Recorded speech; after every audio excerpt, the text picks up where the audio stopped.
காது பாகம் 2. வலிக்கான காரணம் என்ன தெரியுமா?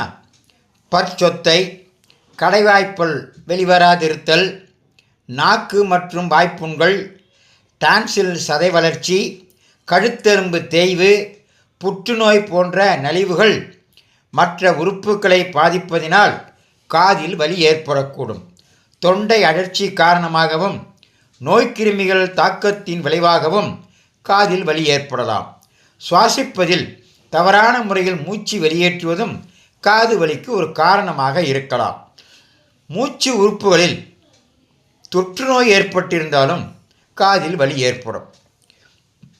நீர்நிலைகளில் குதித்து குளிப்பதாலும் கடல் நீரில் குளிப்பதாலும் நோய் தொற்று ஏற்பட்டு நடு செவிக்குழல் மூலம் காதுக்குள் சென்று கடுமையான வலியை ஏற்படுத்தும்.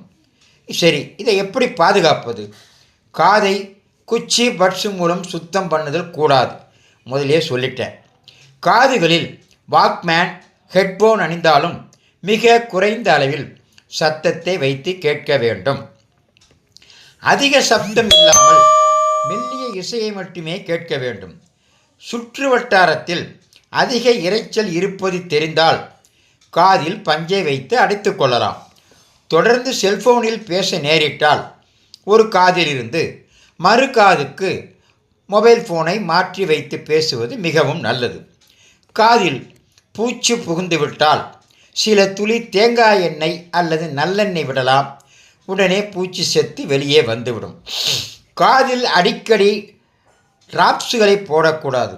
இதனால் நோய் தொற்று அரிப்பு ஏற்படலாம். காதில் உள்ள முடிகள் மிகவும் முக்கியமானவை.